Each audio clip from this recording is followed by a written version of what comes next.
God loves us. God loves us and wants us to be reunited with Him. Napakaganda, no? Di ba, mga kapatid? Yes. Na sobrang dilim ang paningin, lahat ng kasukasuan ng ating pagkatao, ang kaisipan, lahat, puro kadiliman.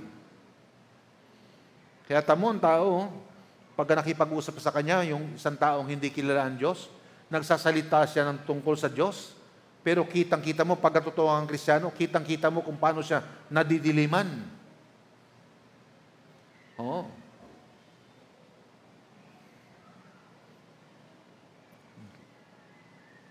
Jesus, God's Son, came to earth to make our reconciliation with God possible. Yan, si Jesus, no, who made possible for us to make it come. Kaya tayo nakalapit kay Jesus. Now, how Jesus reunited us with God through His sacrifice. Kasi nga, dahil sa justice eh.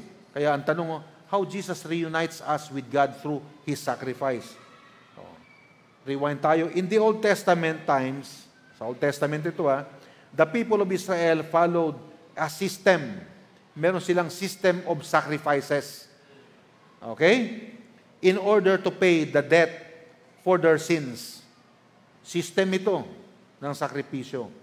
God's laws determine what types of sacrifices were required in order to atone to different sins. Yan, system kasi yan eh. Most living sacrifices were to be perfect animals without blemish. Kaya, merong sakripisyo sa Old Testament. Ito yung animal sacrifice, not human sacrifice. Yung mga barbaric, gumagamit ng human sacrifice. Di ba? Yung mga, parang ngayon nga yata, parang meron pang mga tao sa talagang sobrang layo ng kabihasnan eh, na nagsasacrifice pa rin ng tao. Pero yung sakripisyo pong yan ay practice po talaga. At ang sakripisyo na yan, practice po yan sa Old Testament. Ang Diyos ang nag-require ng sacrifice na yan. Pero sa sobrang dilim nga eh, di ba? Amen? At kita nyo naman, dun sa Tower of Babel, nagkaroon ng dispersion ng tao, di ba? Nagbago-bago at nagkaiba-iba ng lingwahe, hindi na nagkaintindihan, kaya nagkalat lahat. Pero dala-dala nila yung utos ng Diyos na kailangan yung magsakripisyo.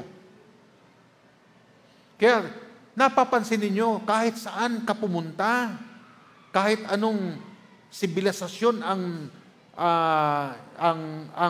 nabuhay before at nag-exist before, bago sila naging civilized, di ba?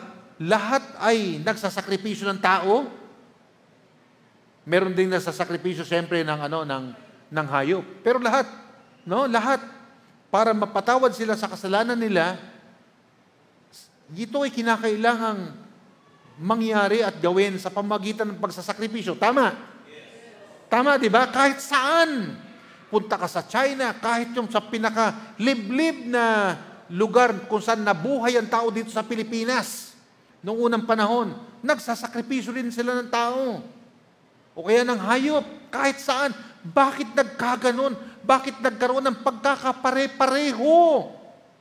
Kasi iisa lang ang pinanggalingan nila hanggang mangyari yung Tower of Babel kung saan dinisperse ng Diyos ang nagkakaisang sama at kadiliman ng tao.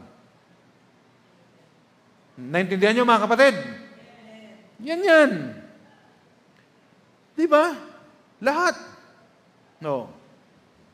At nung ako'y nag-aaral, unti-unting naging maliwanag sa akin na kahit anong relihiyon, napansin niyo, kahit anong relihiyon, laging merong nanay.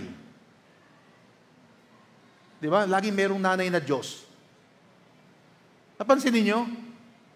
Kahit saan ka pumunta, tapos may anak. Tama talaga ang sinabi ng Bible. Si Semiramis yan. Si Semiramis ang promotor or builder ng Tower of Babel. At doon, itinuro niya ang anak ng Diyos na merong kargang baby. Noong unang panahon, ang tawag dyan si Miramis. Unang panahon, matagal na. Kita mo, no? Pinagtatagpo-tagpo ng kasaysayan. Matindi. Most living sacrifices were to be perfect animals without blemish. Yan ang umpisa niyan. At syempre, masyadong nadidiliman ng tao. Yan. Kung ano nang ginawa nila sa sacrifices, ayan, hanggang ang tao na sinasacrifice nila. Meron namang yung mga inkas, ang sinasacrifice yung tao, pero baby. No? Baby, yung nasa taas ng pinaka, ano nila, o pinaka groto nila, no? Inihuhulog ang baby, oh. Grabe, pambira, no? Yan, that's how they observe sacrifice. May pinanggalingan yan, mga kapatid, sapagkat ang totoong Diyos ay nag-require ng sakripisyo. Pero hindi tao, mga kapatid. No, hayop. At sabi sa Bible, perfect dapat yung hayop na yon at without blemish, walang sakit. Malusog. Yan. In the New Testament, Jesus, God's Son, came to earth to reunite us with God through the ultimate sacrifice, His own life. Yan. Yan na ang consummation ng lahat ng kasaysayan.